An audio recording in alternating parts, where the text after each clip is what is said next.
Hello, and welcome to our session.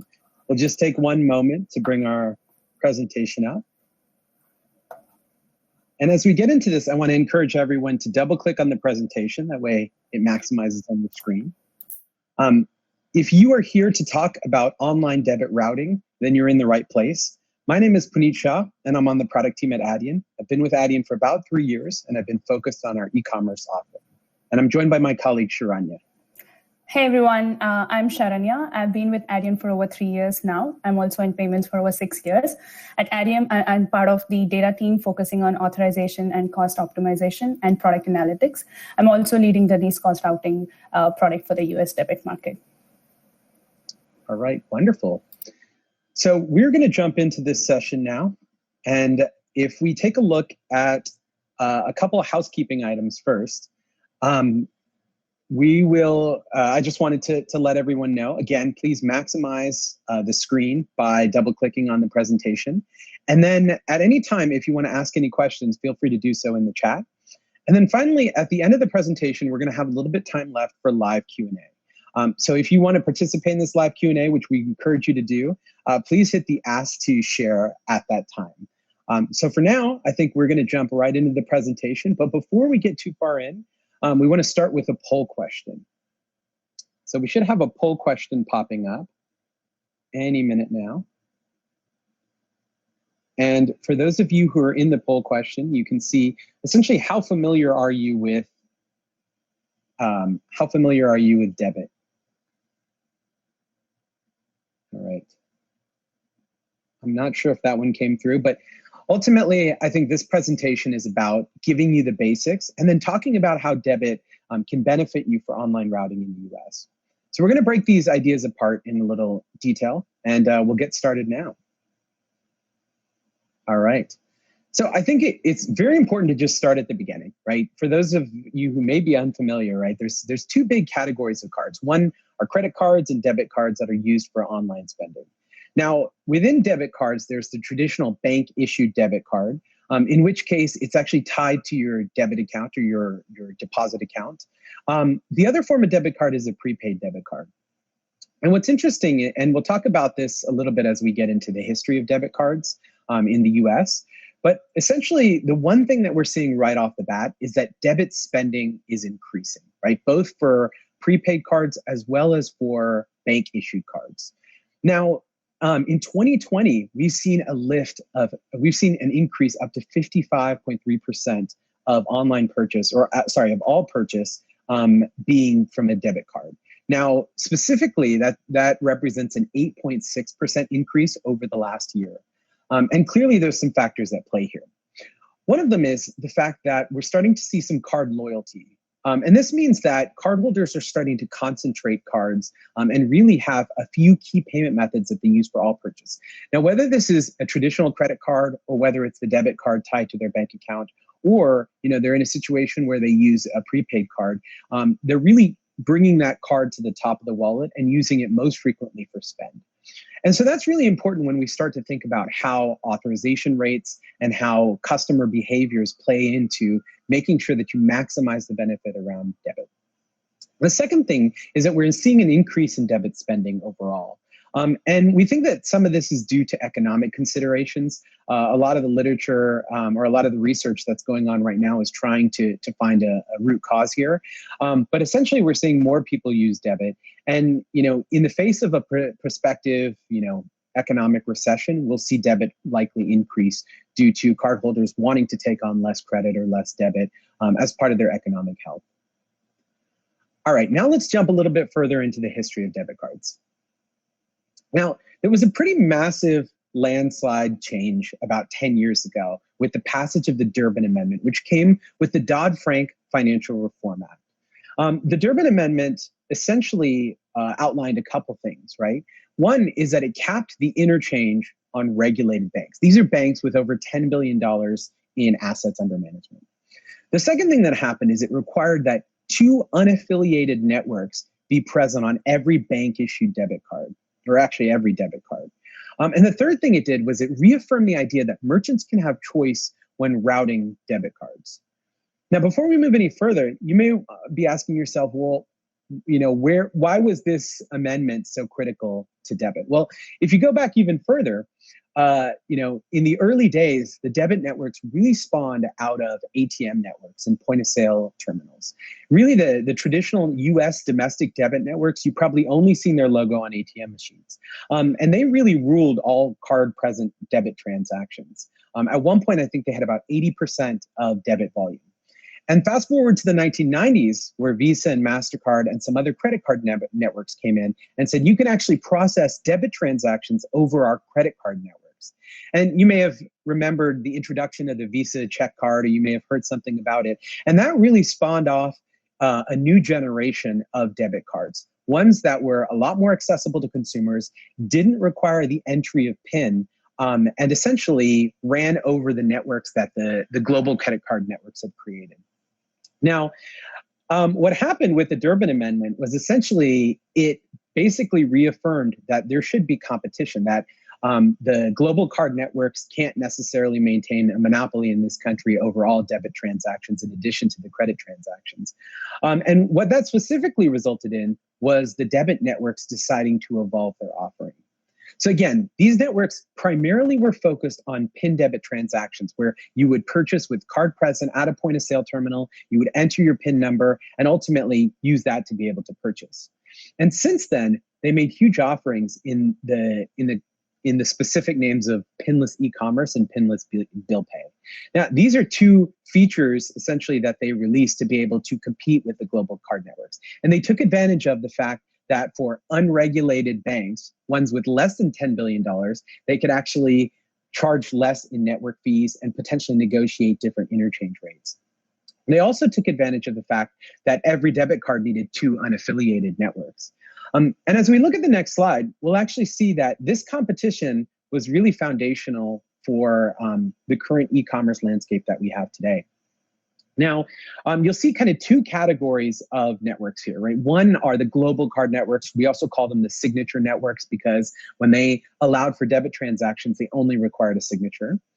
And the second is the traditional PIN debit networks, which we now call pinless debit networks for online commerce because they took away the requirement to enter a PIN when using online transactions.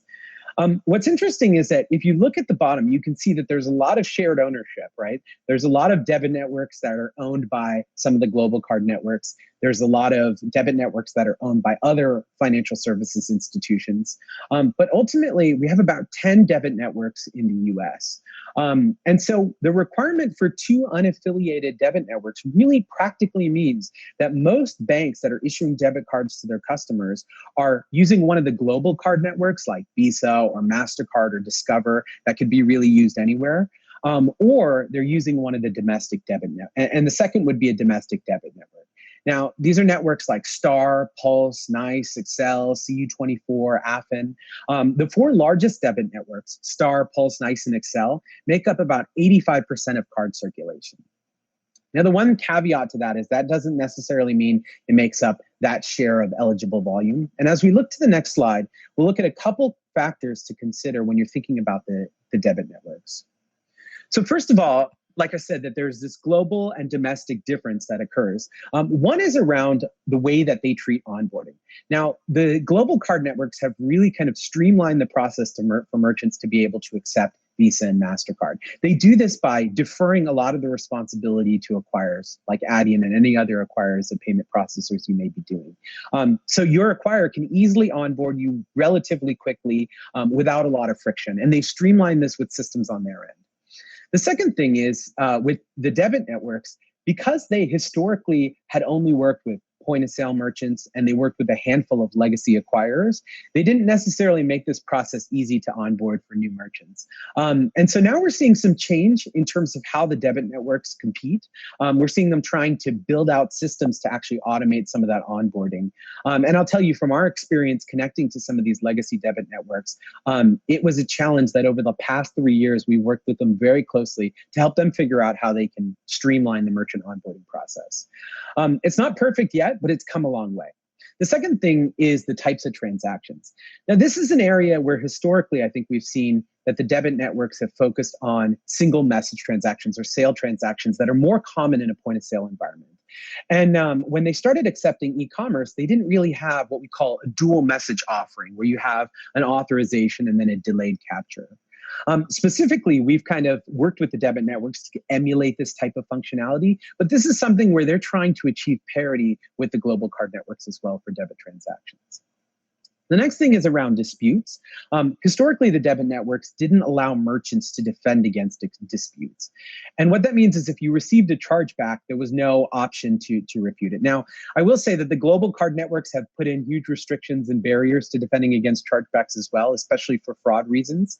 But we do see the debit networks actually trying to evolve their offering and give merchants dispute rights, although there's a lot of technical dependencies that they have to put in place before that'll be fully rolled out. Ultimately, I think what we see is either on parity or less chargebacks for some of the debit networks. So this tends to not be a huge factor. And then also, notoriously, the global card networks make it difficult to win chargebacks. And so, this kind of factors into the value equation that merchants should be looking at when they're deciding whether to route transactions to the debit networks.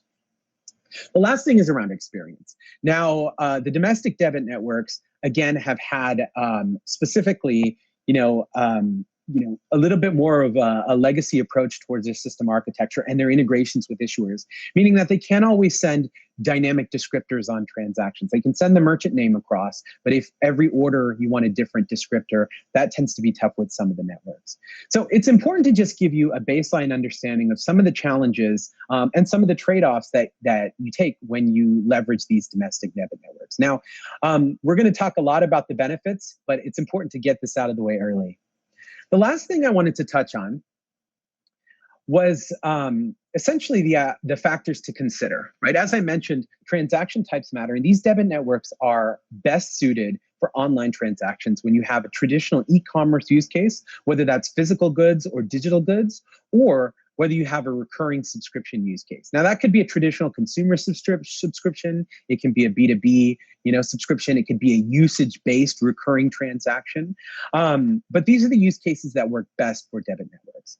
The other thing is, I mentioned earlier that while the major debit networks can make up a large percentage of card circulation, they don't necessarily make up an equal percentage of card spend. So one of the things we'll look at during this conversation as we look at some cases is what percentage of a merchant's volume was debit eligible. And this is a big question we ask when trying to see if the debit networks are a good fit for the merchants.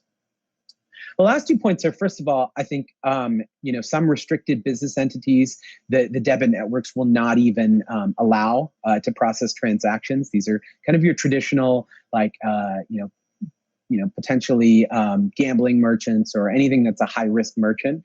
And this is historically because they were focused on point-of-sale transactions, which are incredibly low risk, but then also e-commerce segments that were more focused on recurring transactions. Companies. Those were the first merchants that they really allowed to process transactions through their network from an online perspective.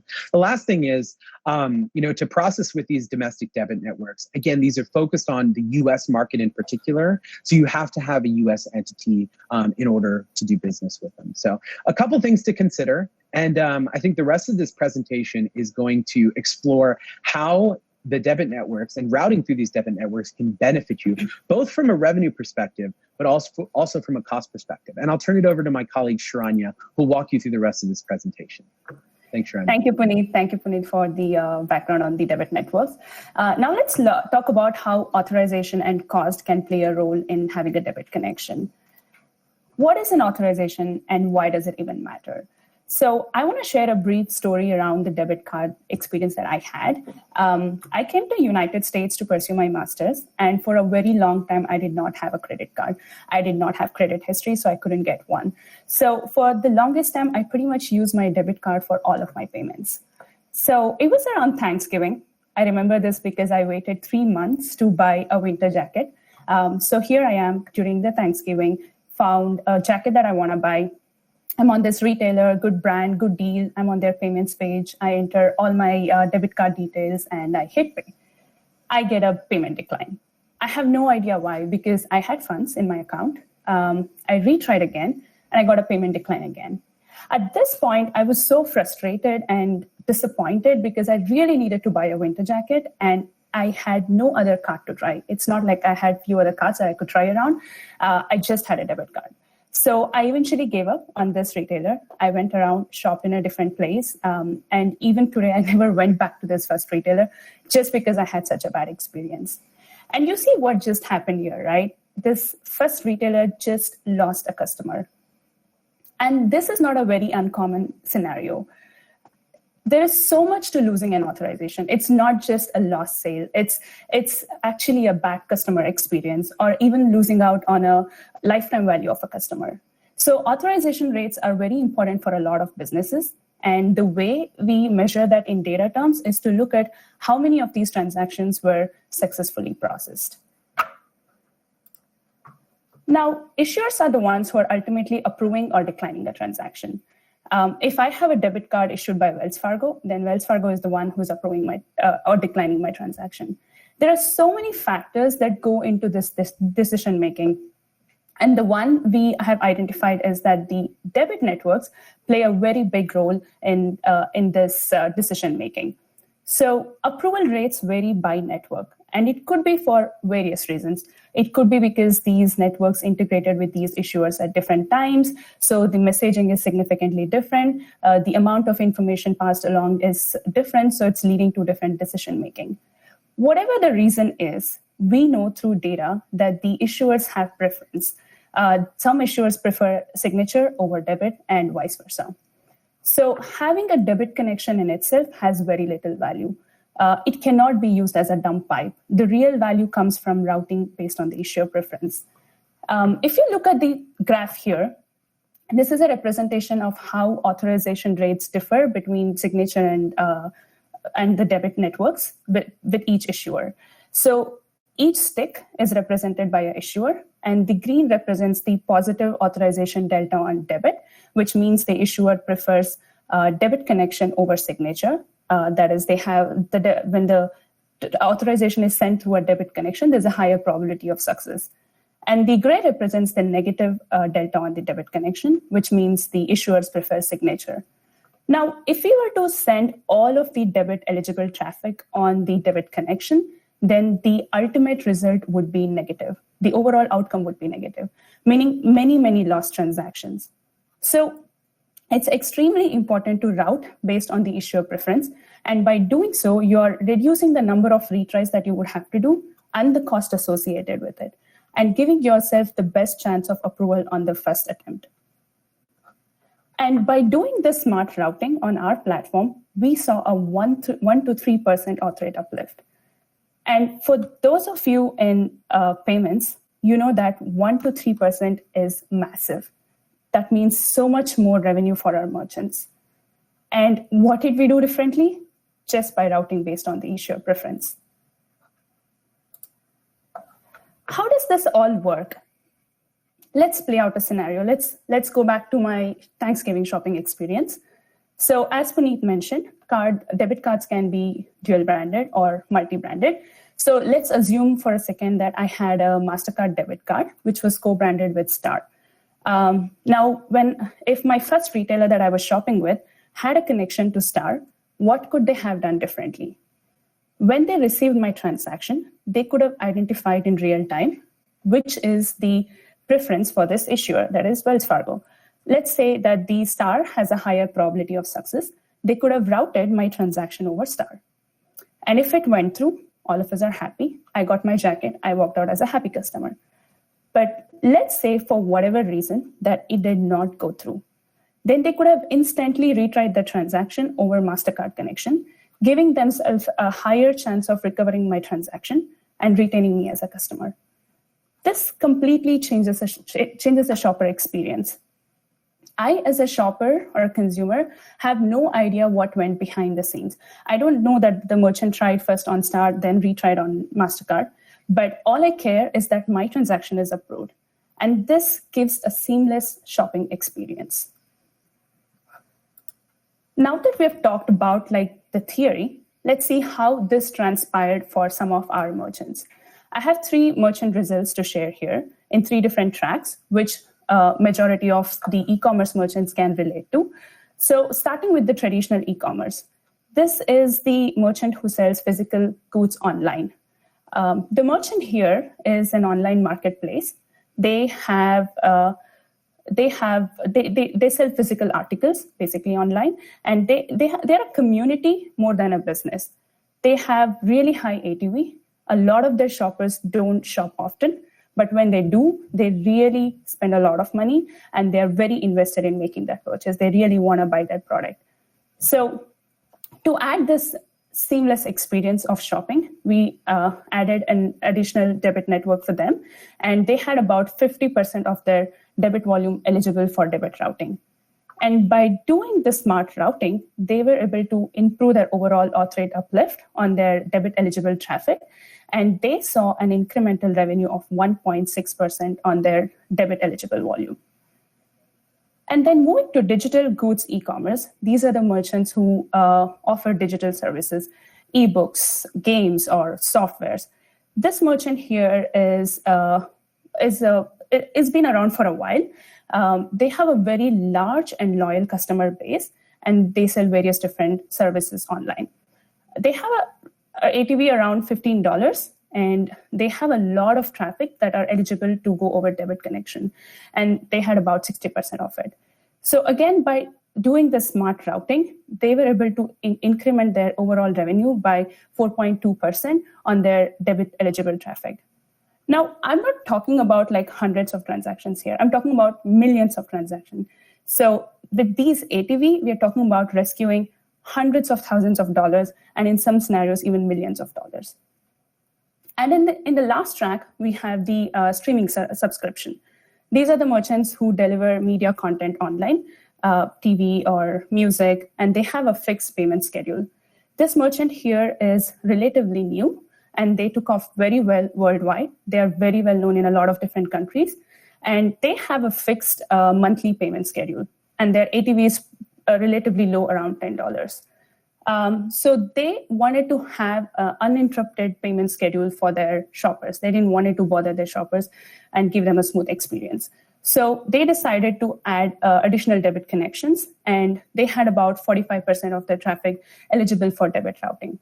And by, again, routing based on the issuer preference, they saw an incremental benefit of 2.5% in their revenue.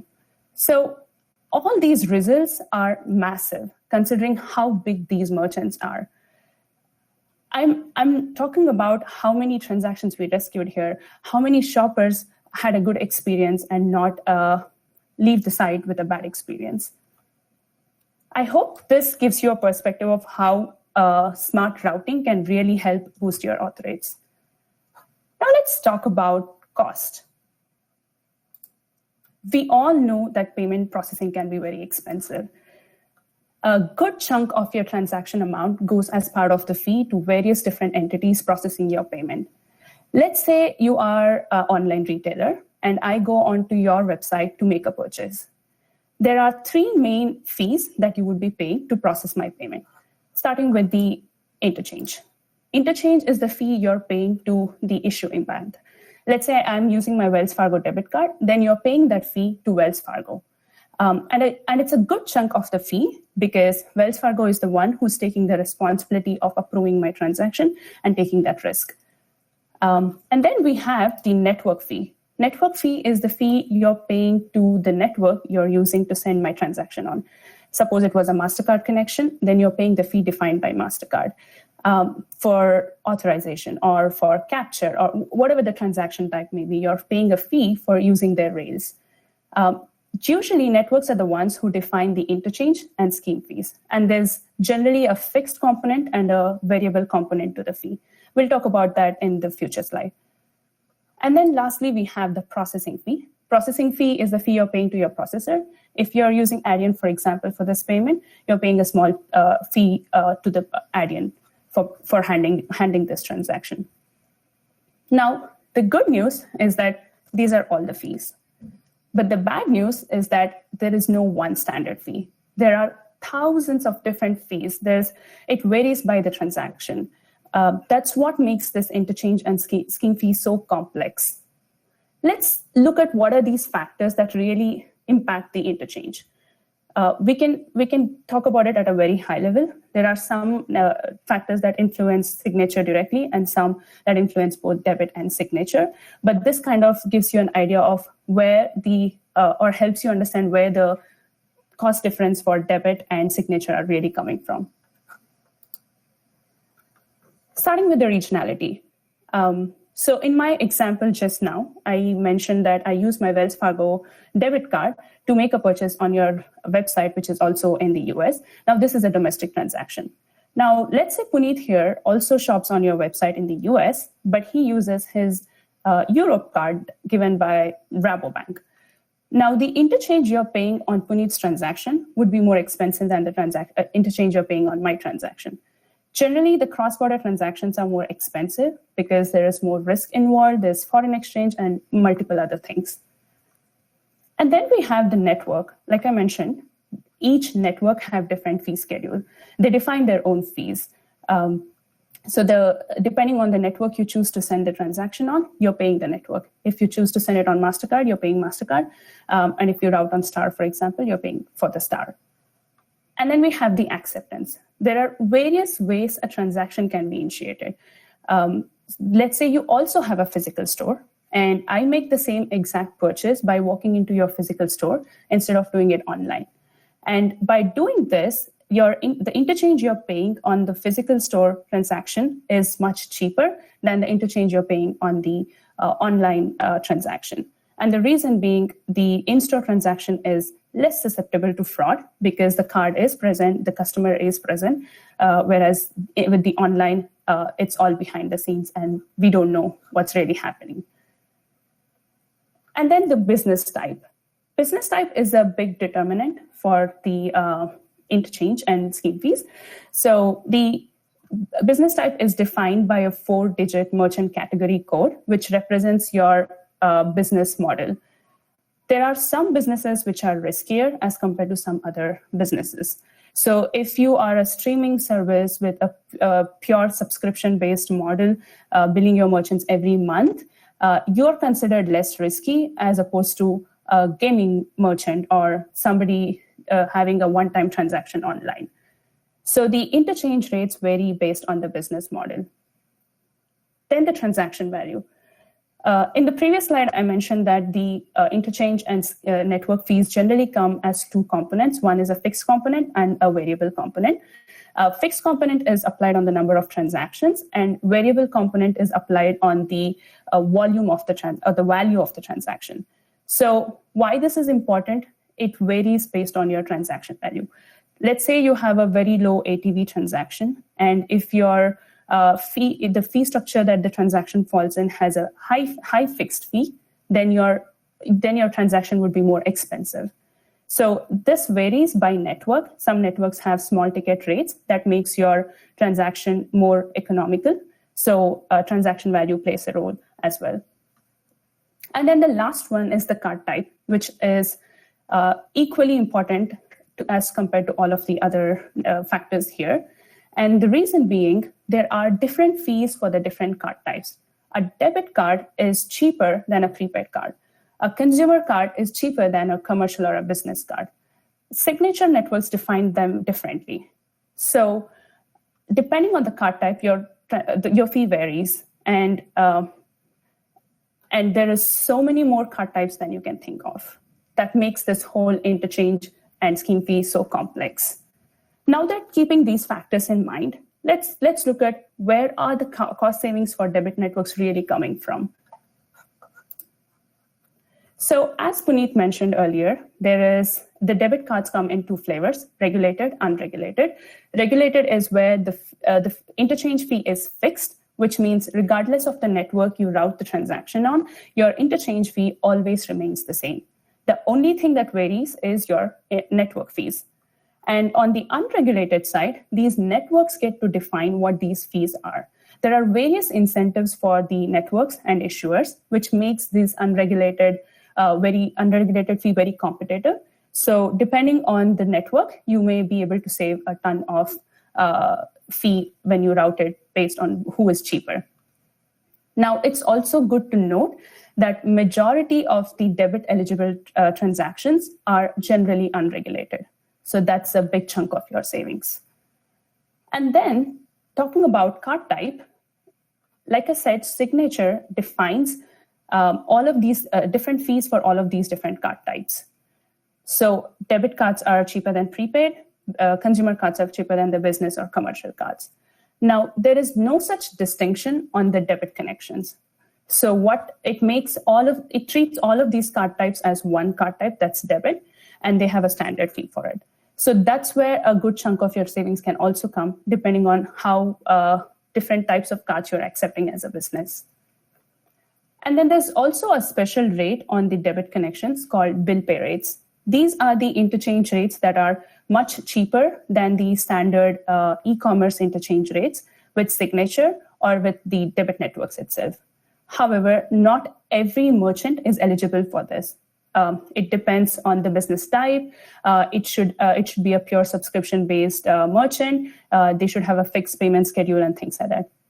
So if a merchant is interested in getting on board with debit networks, we generally help them to determine if they are a good fit for bill pay rates. And if so, we would initiate that process with the networks as well.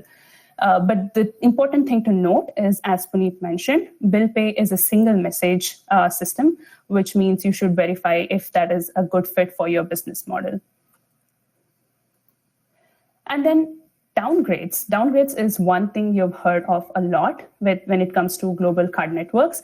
And you know that the downgrades is basically the higher interchange fee for your transaction when you don't meet certain interchange criteria.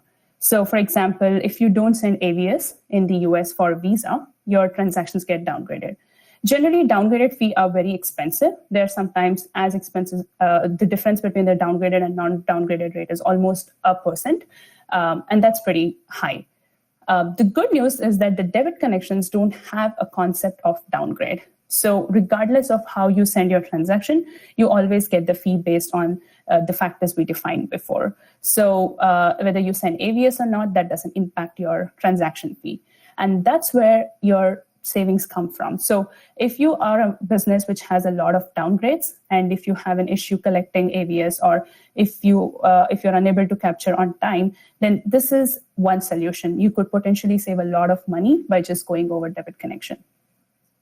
And then this is not just restricted to interchange.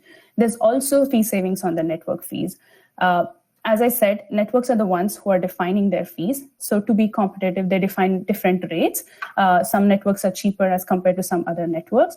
And things that you need to note is, like with signature networks, there are so many additional fees, such as AVS fee or CVC fee, integrity fee, so many different fees, which you don't see with debit networks. So that makes it simpler, and also like a standard rate, which gives you a lot of cost savings. Let's look at a common scenario of how these costs can vary with different networks.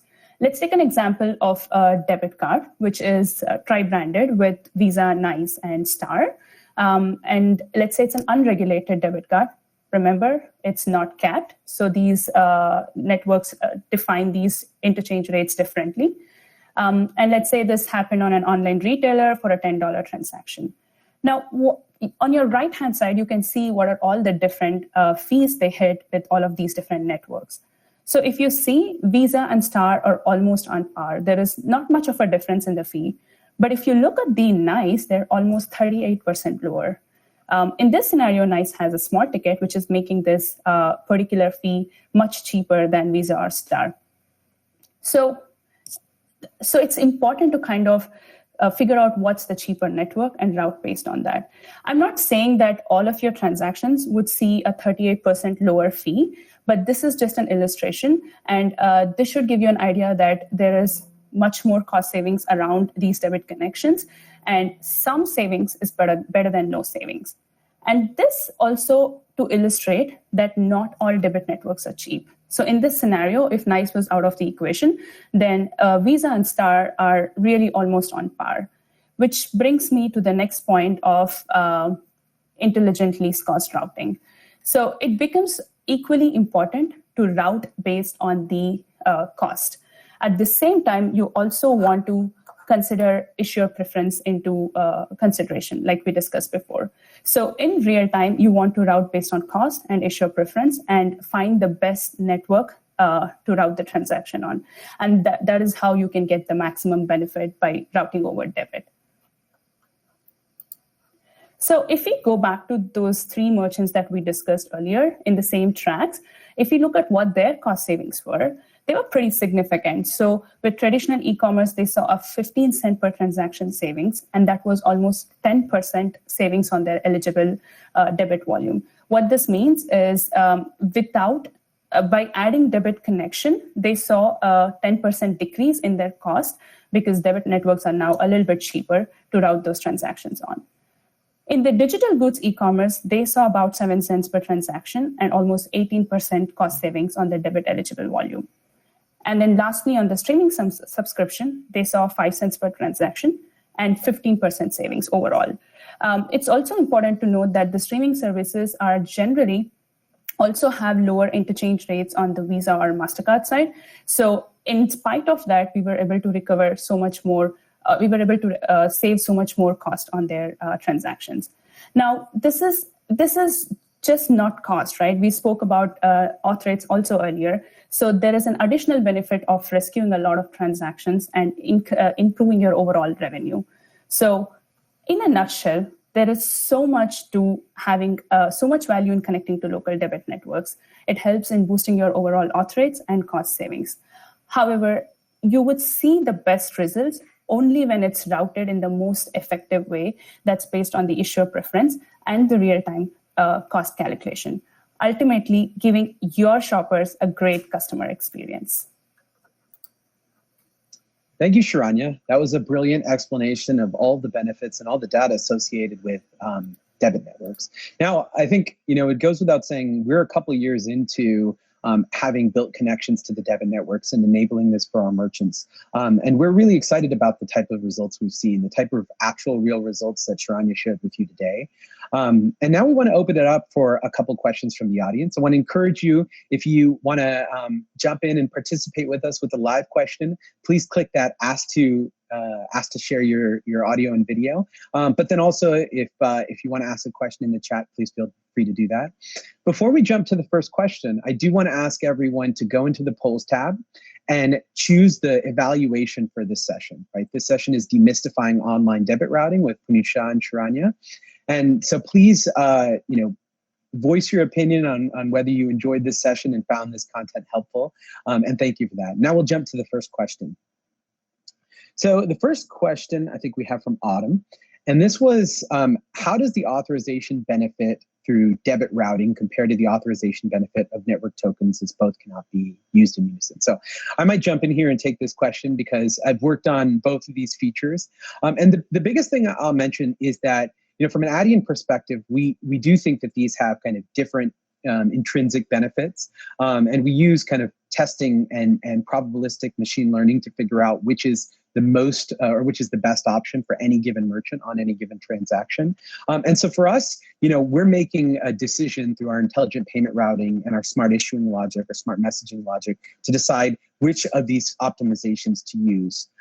Ultimately, I think, as Sharanya mentioned, right, if you brute force any of these optimizations, whether it's using network tokens, whether it's using debit routing, you're likely not going to benefit from an overall auth rate perspective. Sometimes the ultimate impact might be negative. And so the key is to figure out how issuers behave when these different optimizations are used. And so for us, we've kind of productized that into our solution. Now we'll take one more question. Sharanya, this is coming from Michael. He says, how does least cost routing consider the cost of retries? Do you want to tackle that one? Yes, for sure. Indeed, it does consider the retry cost because we are choosing between two different networks here. There is cost associated in terms of interchange network fees and also the auth rates here. So if for whatever reason the first transaction doesn't go through, then we would have to retry that on the alternate connection. So at this point, we would have to consider the retry fees, which we would do at the very beginning. And if the retry fees is really expensive, then there's no point really routing it in the wrong connection. So we want to optimize it by routing in the best performing connection in the first attempt. Wonderful. And we get another question from Jacob. Does the Adyen platform make the complexity of this transparent to the merchant? So I'll maybe start, and then if you have anything to add, Sharanya, feel free to chime in. So I think there's kind of two things to consider. One is how we make decisions around which optimization to use and whether to use a particular network. And then the second thing is what the actual results are. In the first one, I would say that it's tough to make that type of thing transparent because we do use a lot of machine learning models behind the scenes to make those predictions. What we have done with some merchants is walk through kind of in a procedural way the types of analysis that we do from a data perspective to help them understand and gain comfort around it. The real important question I think here is about the results, right? So one is we'll transparently let you know on every transaction via the API response or via ad hoc reporting what network the transaction was routed over. And then we or your own data team can very quickly calculate what the utility of that is. So you could look at the number of transactions that are routed over the debit networks. You can look at how the authorization rate of that group compares to the authorization rate that's routed over one of the global signature networks. And so I think we definitely offer transparency around outcomes and results. And we think this is most critical for merchants making business decisions about whether to use these features. Sharanya, anything to add there? Or no, I think you got it covered. Cool. All right, so it looks like we're right at time right now. And again, I wanted to thank everyone for joining this session and for spending the day with us. We're definitely excited to have all this participation from a virtual perspective. Again, if you haven't done so, please go through and all the sessions you attend today, please express your opinion and your feedback on them. We definitely value that, and we value your attendance today. Thanks for joining, and I hope you enjoy the next session with a happy hour. Shania? Yeah, thanks again, everyone, for taking the time to attend the session. I appreciate the opportunity. If there's any further questions, feel free to reach out to me. Thanks. Have a great one. Thank you. Bye-bye.